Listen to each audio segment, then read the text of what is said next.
I'm David Redden. I'm a vice chairman at Sotheby's. This is one of the grander and more wonderful projects I've been involved with, and I've been involved with a lot of great projects at Sotheby's. The Valmadonna Library is legendary. Jack Lunzer, the custodian and collector of this library, filled the house from top to bottom, every nook and cranny, all the closets filled. And somehow it was beholden to a Jewish young man to have Hebrew books at his home. But you could never see the totality of the books. And what we wanted to do was show how vast and how important this extraordinary library was. The Hebrew books are rare. 200 rare Hebrew books and manuscripts are a real collection. Like the people who had them, they were persecuted. And to have 13,000 of these books is overwhelming. This is the story of our people. And if you go to the little towns in Italy or in Arabia, in Egypt, in Iran, you will find our books still there, ready to be rescued. And so it's partially a rescue operation. There's not an aspect of Jewish culture during the last 10 centuries that is not recorded in this collection. Jack has taken this initiative to go forth and find books printed in every city in which Jews have printed anywhere in Europe, in Asia, in Africa, in those areas where his interests extend. If these books have survived all these hundreds of years to the present time, well, then it's worthwhile as a preservation of our history. The task that the designer of this exhibition had was how to convey the vastness of a great library.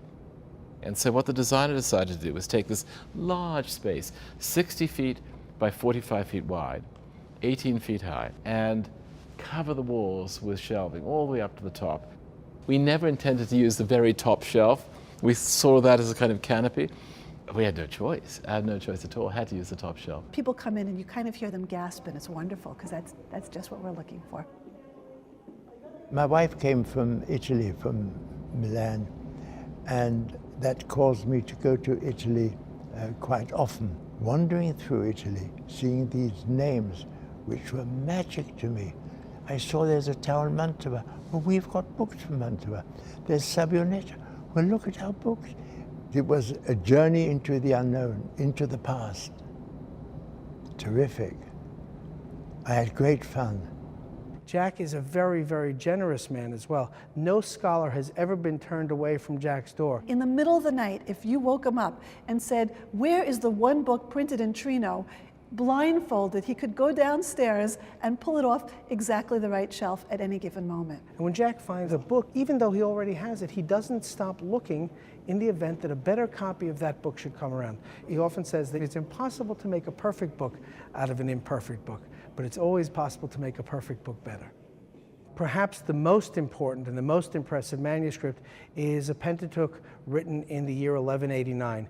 It is in fact the only dated Hebrew book known to exist that predates the expulsion of the Jews from England. In fact, this book was completed only scant months before the coronation riots that accompanied the coronation of Richard I, when the Jews were persecuted throughout the country.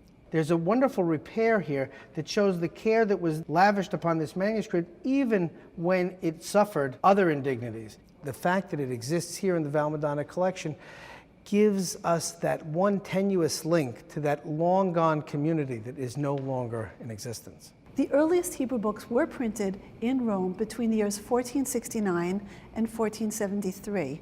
There were a series of 8 books printed during those years, and remarkably, 4 of those 8 early printed books are actually here on the shelves. This book is a book of responsa literature the chief rabbi of Barcelona gave to questions posed to him by Jews around the world. This is actually the second printed Hebrew book in the history of Hebrew printing, which is a remarkable thing to be holding. There are some 600 wall calendars and broadsheets that are included in the Valmadonna Trust Library. This is a Dutch broadsheet that begins to tell the story of the long-awaited new Jewish king, Shabtai Tzvi, who, at least according to this broadside, was the new heralded Messiah of the Jews. This broadsheet gives alleged information about the battles that this alleged Messiah was conducting. Shabtai Tzvi proclaimed himself the Messiah of the Jews in 1666, and in very, very short order, nearly half of the Jewish world had flocked to his banner. People sold their houses in anticipation of moving to the Holy Land. And this excitement lived and thrived throughout world Jewry for about 6 months. Because in November of 1666, Shabtai Tzvi went to Constantinople and converted to Islam. For the collector, the chase is extremely important. It really is. And then there are books that are not gettable, they're unassailable, they're impossible to ever acquire. That kind of book was the Westminster Talmud. It belonged to Westminster Abbey for 400 years, the finest of all Bomberg Talmuds, extraordinary condition, beautiful contemporary binding. Oh, Jack wanted to have it. But Westminster was not about to sell anything. And then along came something that Jack didn't need, but Westminster had to have, and that was the charter to their own abbey, which he managed to acquire, and he swapped it for the Westminster Talmud, now called the Valmadonna Talmud. The actual physical composition of the page is fascinating. What you have is the text of the Talmud in the center of the page in square Hebrew font, surrounded on the inside by the commentary of Rashi, and on the outside by the Tosfot, who were Rashi's students and grandchildren who actually added a layer of commentary upon what he was doing. What made this particularly special is Daniel Bomberg did something that we consider very simple nowadays. He added folio numbers. And this actually revolutionized the study of the Talmud, and so important has the setup of the page become that every single edition of the Talmud, with maybe 1 or 2 exceptions for small traveling sets, for the next 500 years were printed in exactly the same fashion. I've seen many, many copies of the Talmud. I have never seen a copy in this state of completeness and beauty. Its beauty is absolutely breathtaking, and it is really the jewel in the collection of the Valmadonna Trust Library. It's more than just a series of artifacts sitting on a shelf. It has never been that. It has always been accessible and open to scholars, and I think that that's the way that it ought to remain. Because we are just custodians of the book. They are acquired by us with difficulty, and when we have acquired them, then we have to ask ourselves, now what are we going to do with them? This is the great responsibility. There are very few institutions in the world, we count them on one hand, that have collections that are comparable to this.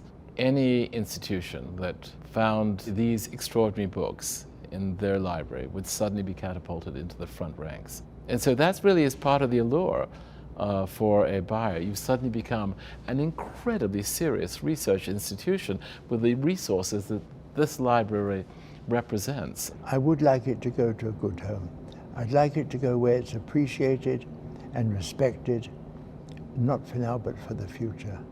You know, when this exhibition closes, and when we close the cover on the last book as it gets pulled off the shelf, the legend of Valmadonna will have grown, because so many people will have seen something they never imagined they could ever see. Valmadonna is famous primarily among scholars, and now I think with the results of this exhibition, it's going to now be a fabled collection.